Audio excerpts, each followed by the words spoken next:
Universidad del Centro de México, les doy la más cordial de las bienvenidas a la mesa de lectura de literatura contemporánea en el marco del 11º Festival Internacional de Letras de San Luis 2015. En nombre de nuestra universidad, a nombre de nuestras autoridades, expresamos nuestro agradecimiento al Ayuntamiento de la ciudad de San Luis Potosí y a la Secretaría de Cultura por esta valiosa oportunidad de vinculación cultural a favor de los potosinos.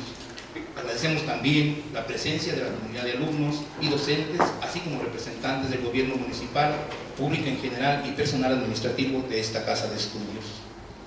A continuación, me permito presentar a Margarito Cuellar, el maestro Margarito Cuellar, moderador de esta mesa de lectura. El maestro Margarito Cuellar es escritor, periodista, editor y miembro del Sistema Nacional de Creadores de Arte, ganador del Premio Iberoamericano de Poesía Carlos Pellicer. En 2003 obtuvo el premio de poesía convocado por Radio Francia Internacional. Algunos de sus libros son Cerco de Luz, Cantos para el único abrazo de Blake Sanders, Vigilias, Las Edades Felices, Baladas para estudiantes que se gradúan, El mundo será otro, Animalario, Cuadernos para celebrar y Estas calles de abril, entre otros. Su poesía se encuentra reunida y se titula Música de las Piedras, Saga B, Inmigrante. Bienvenido, maestro Margarito Cuellar.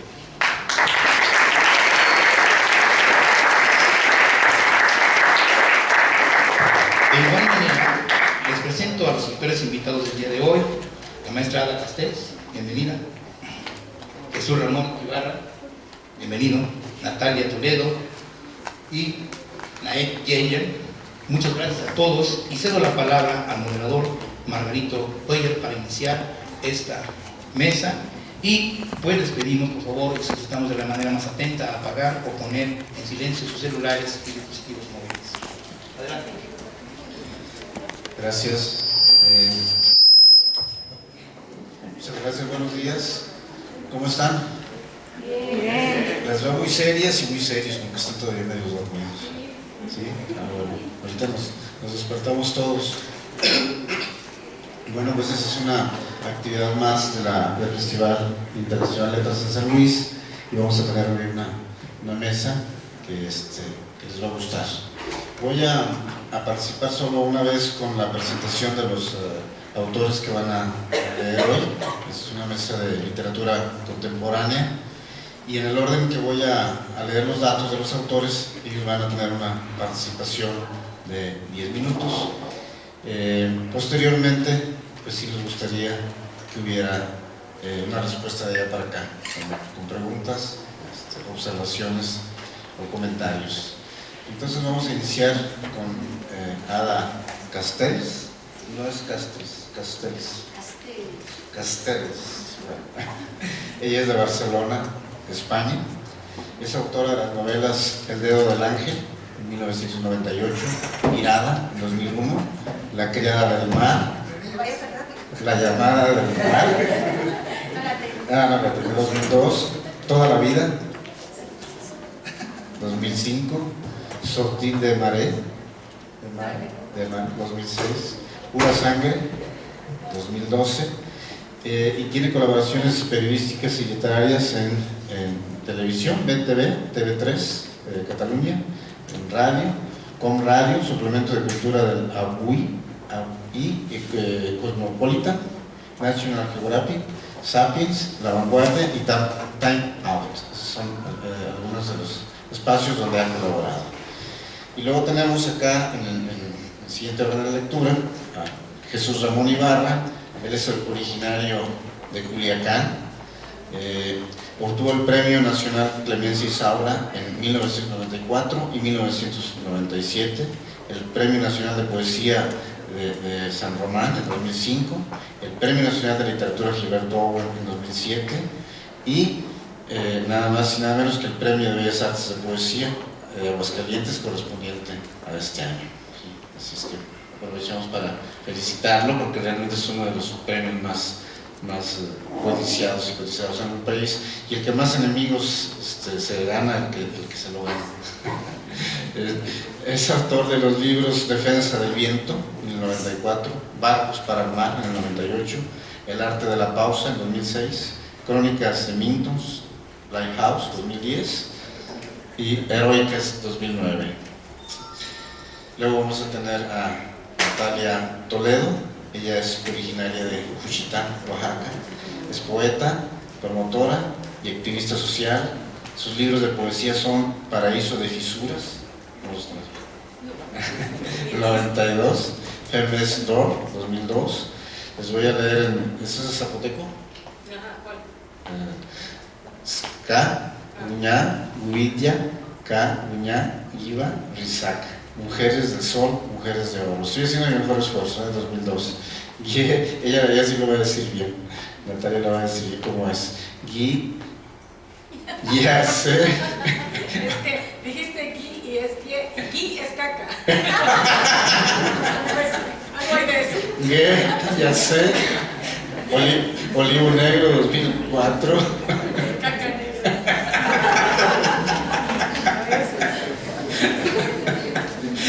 Digo, yo voy a hacer el mejor esfuerzo, si tú hagas lo que quieras. Bueno, UE, Flor de Pantano, Antología Personal 2005, de Che Biotope, El Dorso del Cangrejo 2015. Ella es miembro del Sistema Nacional de Creadores de Arte, obtuvo el Premio Nacional de Literatura Nezahualcóyotl por su libro de poesía Ya sé, Olivo Negro 2004. Escribe en español y en zapoteco. Y bueno, vamos a concluir la mesa con Nair Yeya, él es originario de la Ciudad de México. Todos son autores de los años 60, el más viejo que soy yo. Así es que van a tener que hacer caso cuando les ponga el reloj, ya se acabó el tiempo. Nada, no se crean. Narrador, periodista, crítico cultural, ha publicado novelas, las novelas Obras Sanitarias en el 92, Camino a Casa, 1994, La Verdad de la Vida en Marte, 95, los libros de cuentos Historia de Mujeres Malas, 2002, y Rebanadas, 2012.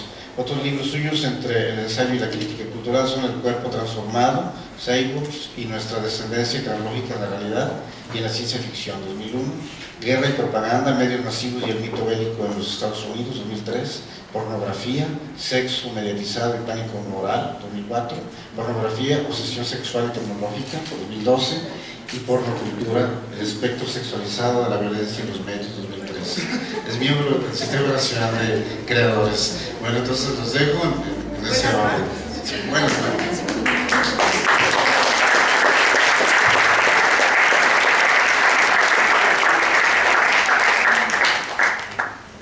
Hola, a ver, no os preocupéis porque leeremos poquito y después lo que queremos es escuchar vuestras preguntas, que es mucho más divertido.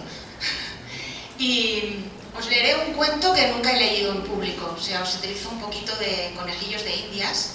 Hay algún referente que igual se os pierde, en un momento habla de que un personaje es de Convergencia y Unió, que es un partido político que por lo que me han dicho viene a ser como del PAN, ¿no? O sea, para que os situéis, ¿de acuerdo?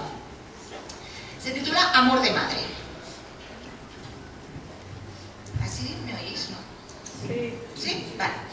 El día que la madre del cordero descubrió que había parido un cabrón, le cambió la vida. Le fueron a buscar al nene a las 7 de la tarde con una orden de detención.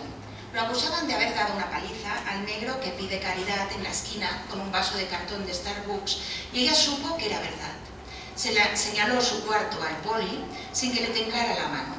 Y hacía tiempo que el nene hacía muchas idioteces en contra de los negros. Se había rapado la cabeza y ahorraba para comprarse una chupa de piel todavía más horrorosa que la que le habían traído los reyes. Ella hubiera podido atribuirlo a las malas compañías, como hacían otras madres, pero no era lo suficientemente cándida. Sabía que el nene era un mal bicho. Pensó, eso sí, que quizás el correccional lo ayudaría a rectificar, pero solo fue una esperanza fugaz. Después se dijo que como mínimo sería un descanso para ella. Durante 6 meses, según dijeron los jueces, no sería ella quien tendría que hacerse cargo de aquel inútil que un día le salió de las entrañas. ¿Qué había hecho mal? Los otros dos eran muy hacendados. Uno era gay, de acuerdo, pero de Convergencia y Unió. Hasta más de Unió que de Convergencia. El otro era el niño de sus ojos y trabajaba en el mismo supermercado que ella, de repartidor. Todo el mundo estaba encantado con el chico porque era muy eficiente hasta que quiso ir a la universidad pagándose los estudios y ahora vive en Berlín. Con el nene todo empezó a ir mal cuando descubrió el futbolín.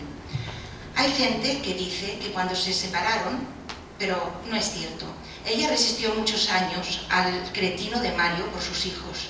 Hizo ver que no se daba cuenta de las mujeronas con las que iba. Pasó por alto su afición a los galgos y a la bebida. Pero no se separó hasta que los 3 chavales tenían edad para entenderlo y a los 3 les pareció que ya tardaba. Con el nene lo que empezó mal fue por lo del futbolín. Le dijeron que era muy bueno, el mejor del barrio, y las apuestas se mezclaron con una autoestima imparable. El chaval creyó que ser el goleador máximo del Barduanas equivalía a ganar la pelota de oro del mundial. Iba por ahí como un gallito, gastándose lo que ganaba con sus golpes de muñeca, en cervezas primero y en porquerías más potentes después. No tenía ni huevos suficientes para ser yonki, pensaba su madre, que tantas amigas había acompañado a la cárcel, al cementerio o en el mejor de los casos a la granja de desintoxicación. No, el nene ni siquiera tenía el detalle de desaparecer. Se limitaba a alguna rayita que todavía lo hacía sentirse más la hostia y las chavalas se le abrían de piernas como si fuera el mismísimo Superman. Esa era su idea de felicidad, 4 rayas y un par de zorritas. Lo de los negros no se entiende por qué le preocupaba tanto. Nunca entraba ninguno en el Barduanas, pero alguien le explicó que todo era culpa de ellos y al nene, con el poco pesquis que tenía, le pareció que así todo quedaba claro. Los malos eran ellos y los buenos nosotros. Ella piensa que, con un poco de suerte, en el correccional conocerá a algún chaval negro y tan colgado como él, y así se dará cuenta que no hay buenos y malos, sino listos como sus hermanos y pringados como él.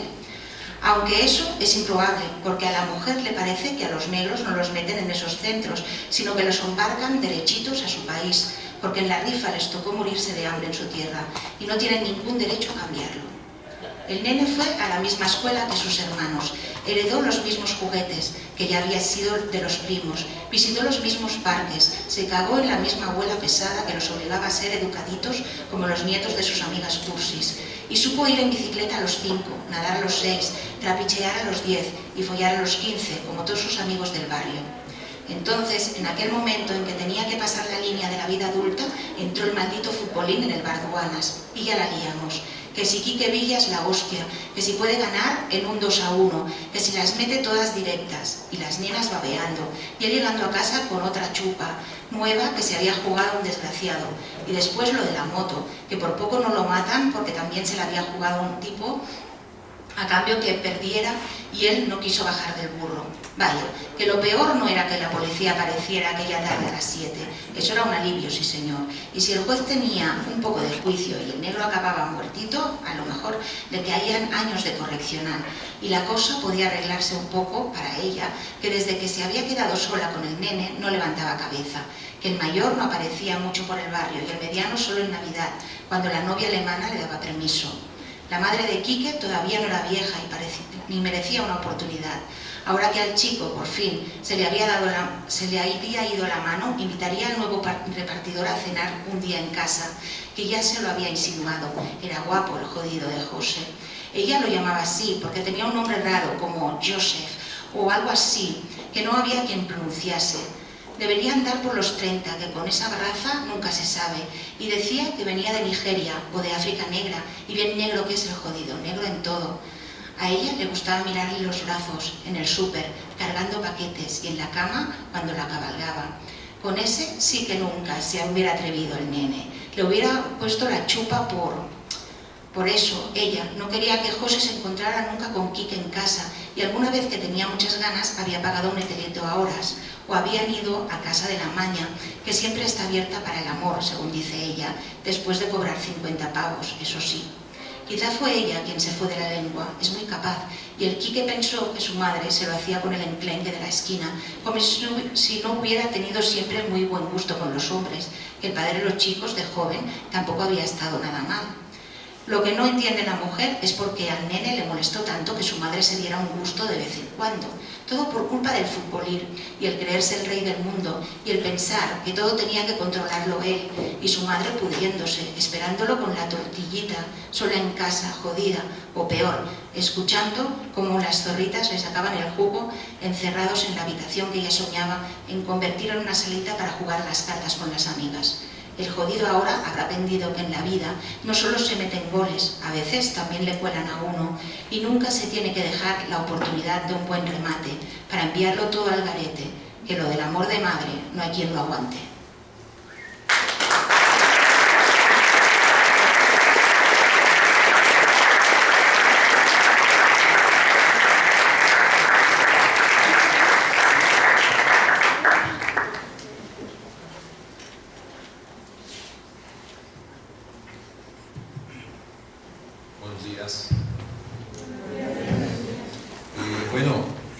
mucho gusto estar aquí, la verdad, no solo acompañándolos, sino también siendo acompañado por estos escritores. Quiero desde aquí, desde este punto, bueno, agradecer la invitación que me hizo Jorge Humberto Chávez para estar en este Festival de las Letras. Voy a leer algunos poemas producto de parte de mis pasiones. A veces me preguntan que si de qué escribo. Bueno, yo escribo de lo que regularmente me gusta.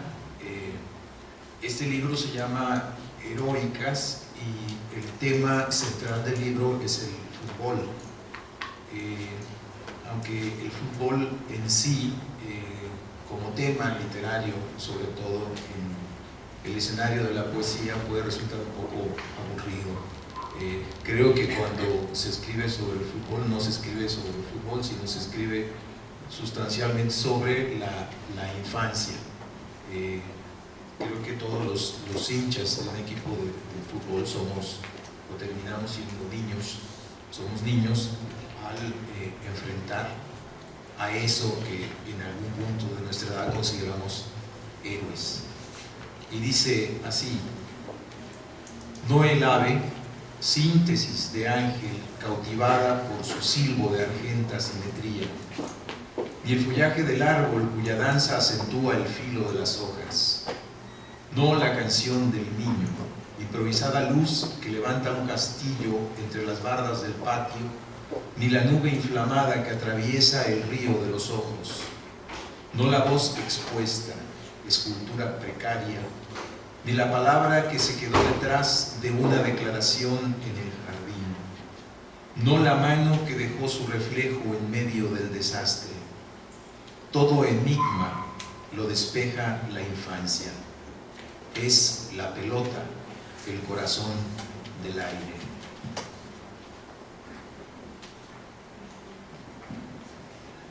Se nos fueron los trenes, nos dejaron su imperio de zozobra, la velocidad de la luz, autos de iridiscente rabia, nichos donde van a morir los ácidos metales. Se nos fueron los trenes y de pronto aparecieron clubes de polizontes desterrados, un puñado de historias de suicidios. Se nos fueron los trenes, sin embargo, entre sueños de dura carne, sexo, premeditados crímenes, luz incierta, al fondo de un pasillo alguien sueña con trenes que vendrán a cruzar el jardín de alguna casa, que asaltarán el campo de pelota donde pastan hambrientos los sueños de la tribu.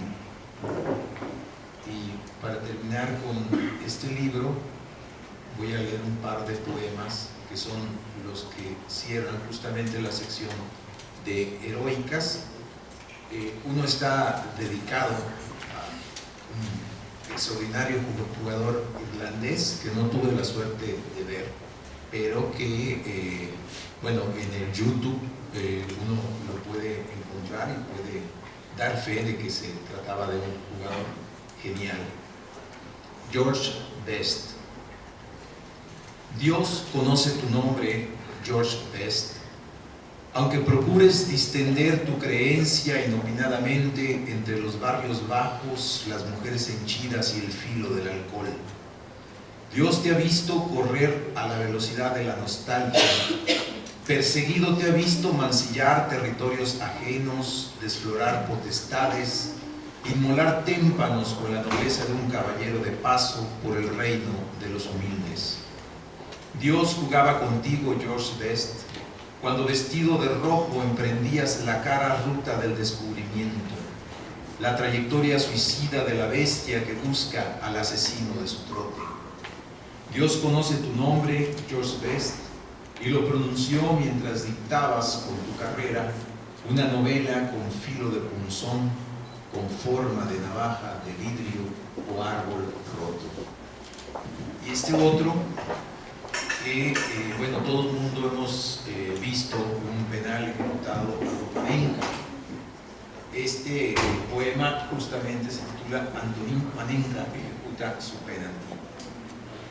Por hoy doma las renegadas bestias que combinan tu sangre a su derrumbe. Por hoy aniquila el corazón acerado que transporta su labia, su lengua magnética, su garra de ácidos exactos a la gravedad de tu pulso, al visible temblor de tus rodillas. Por hoy concéntrate en dibujar tu territorio, tu patria chica, no más de 12 pasos, y toma el aire de los asesinos a punto de dar el golpe que los manda a ese ignoto y necesario país donde los impíos celebran. Y para terminar, voy a leer 3 poemas de este libro, Teoría de las Pérdidas, de reciente aparición. Uno de ellos forma parte de Voluntad del Polvo, una de las secciones del libro, y el otro es un poema que justamente da título al libro. Dice así: polvo somos en el lenguaje de las ánimas, en la desazón de sus ritos, en la invisibilidad de esa materia cifrada en las exclamaciones. Polvo que busca el origen de su humana fuente, huesos, palabras secando su carne, el lecho de la insuflada cópula. Polvo somos en esta dimensión de huellas apenas visibles, olores que agrava la lluvia, vasto imperio de insectos, ceniza, vómito, hojas muertas. Polvo somos, tibio trofeo de las excavaciones, restos de un papel que resuma el habla de los amantes, nación del viento que traza la infinita figura de los siglos. Teoría de las pérdidas, a Elizabeth Moreno. Álvaro, la vida sigue cruenta. Muchachas dan de beber a las muchachas y su sombría belleza da luz a un campo de magnolias. La vida sigue y en su río de polvo nos bañamos. Cantan pájaros a hitos al temblor de mis pasos y los perros igual. No más de 2 o 3 ladridos incendiarios que prenden en el aire palabras como ten, pan, hambre, sol abyecto. Toscana sacó un libro nuevo que acaso allá no entiendan. Tiene muchas palabras, dirían los ociosos, divertidos, mientras lo vuelven del revés como una blusa. Álvaro, en este lado de la esfera nada es de nadie. Flotan las pérdidas como un campo en ruinas. Hay libros que no leerás, te perdiste la lluvia, destrozos, muertos de amor, de cáncer. Hoy mismo, calaveras vírgenes radian al fondo de mis ojos. Toda vigilia cabe en una lágrima, alguien dice, mientras lloro y me mantengo despierto en el blanco e inmóvil corazón de las auroras. Nunca sueño a mis muertos, ni sus voces temblando en la bruma, ni el misterio donde ellos encarnan flora y fauna de un jardín recién instaurado. Tampoco los sueño con otros rostros, ni como visión que vibra en la calle cuando abandonamos la escena de un crimen. Con ellos se me fue una fisonomía irrecuperable. Por eso prefiero darle nombre a esas formas que la geometría ha domesticado. Desde su muerte, por ejemplo, Jaime es un círculo que veo a diario. Le hablo a veces con el fervor de un físico que descubre en el perfecto trazo la síntesis del mundo, una metáfora del Edén, la cartografía de la música y su consonancia. Álvaro, por su parte, es un rectángulo. Discuto con él sobre la derrota de las ideologías, las estrategias del amor filial o carnal, la literatura vigilante. Nunca se lo he dicho, pero en ocasiones, en la hora más callada de la noche, dice Rilke, me da por escribir en él una frase, una palabra sola como barco en la nada, o cosas como esta que no tienen nombre. Muchas gracias.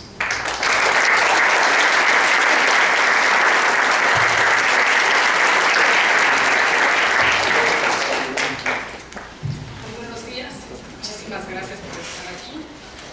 Yo voy a leer algunos poemas en forma bilingüe, primero en zapoteco, que es mi lengua materna, y después su respectiva traducción. Y bueno, comienzo. Este es un libro del 2004, o sea que es muy viejo, pero me dieron ganas de leer esos poemas este día. Meja, bisabi kabena kuetivito peja virina jinyanda. Rakaru kanideni vidiene ni saronde stige tabiabe. Lumeja bisa kabeshuka netigiva. Udanye kabeluyaga. Ni bisiga nine kabevini na yase nidilagi. Irini chupaneza bija. Dijelle kabechike, neni tigiji kinuchinya la akabe. Shana dani veje. Biyuga tigisu jagi ivayachi, tinuchivi ji vestinni. Netini sakandagi, vishianda animiga kielwa. La mesa. Fui abandonada junto a un cangrejo lleno de hormigas rojas. Más tarde fueron polvo para pintar con la baba del nopal. De la mesa rayada con gubias, xilografía que surcó el silencio sobre pieles bilingües y morenas. Hubo distancia en ese entonces. La geografía no benefició a la palabra. Bajo el cerro del Tigre, busqué un tesoro para domar el miedo, y un líquido ígneo borró de mi ojo izquierdo todas las flores que he visto en mayo.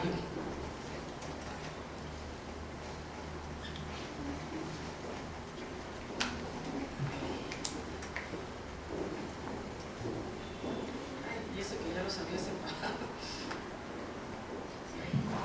Raruzulu gijilayu, kukanus laja dius. Virginia nemigo, Guccano Yaga Gucesa Vele, Bacanda Nelivana Guni Shosen. Biavano Danigi Dixi, Gubigia Viti Basha Stila Gidono, Guccano Pumpuau, Guccano Nisau, Yananaka Nude, Yanaja Nagisu Gigilayu. Origen.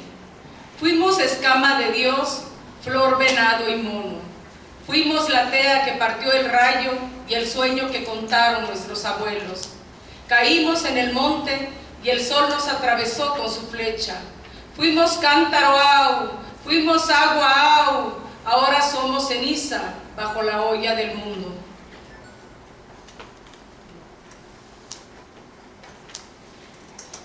Tilla legenda. Guyu tuku kwani sa dondo vina gidilado. Tukuzare che degne un chinu shalelu tinyu ni viastu shugubija. Uyu tuku jiru lugendaro, ne che ni nanye chula di male ne kuva la gigenda. Uyu tu viganda ti pumpuna la jana liju, ne che ni nanyu ni sa.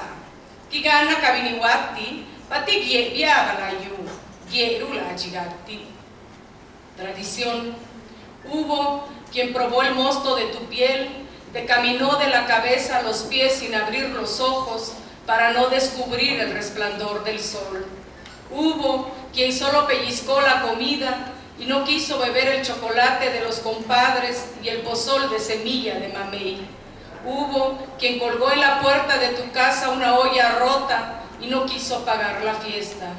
No supieron los tontos que una flor caída al suelo sigue siendo flor hasta su muerte.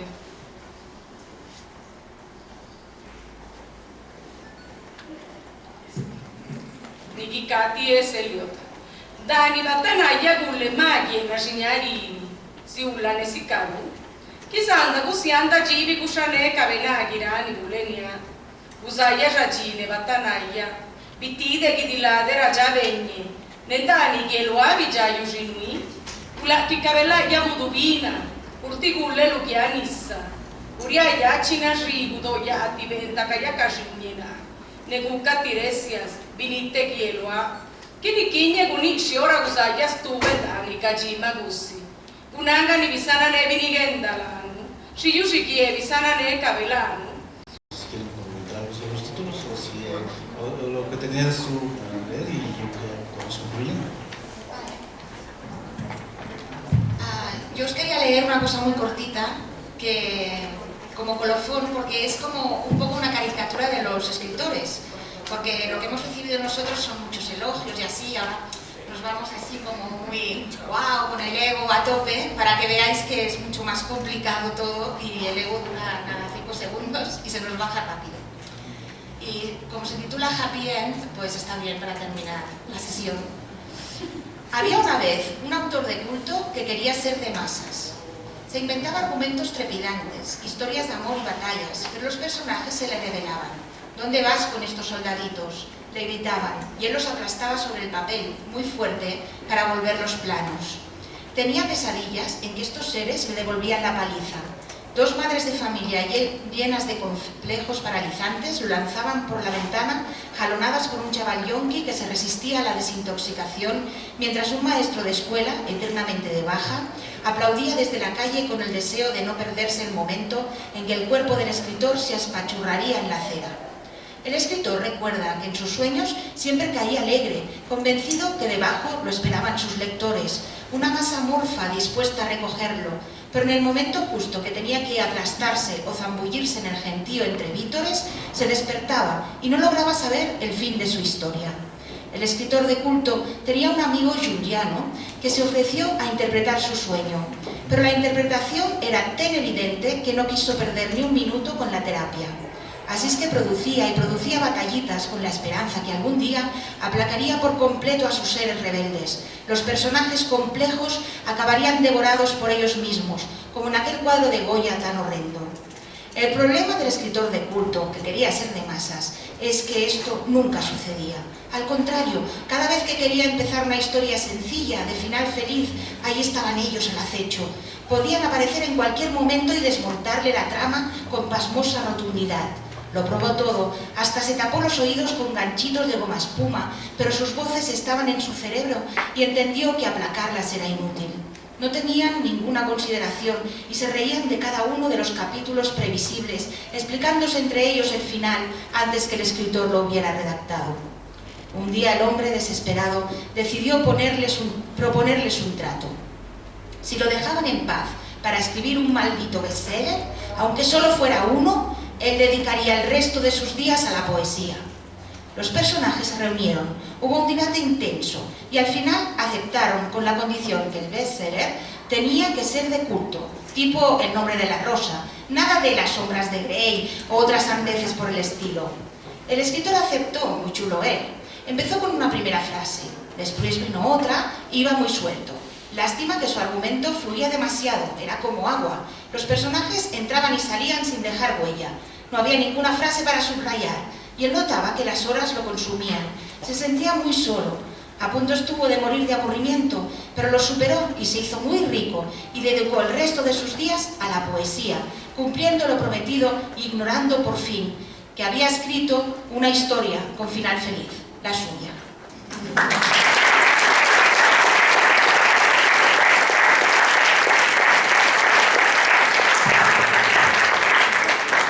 Bueno, muchas gracias por ser esta mañana la Casa de las Letras. Muchas gracias y gracias a los autores. Gracias.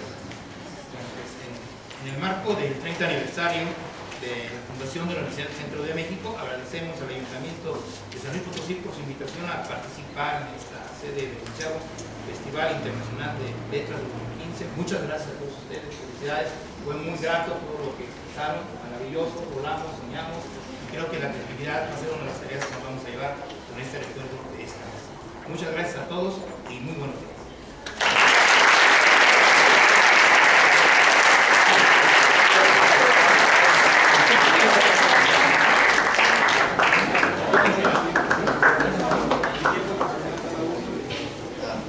Bueno, entonces, como empezamos,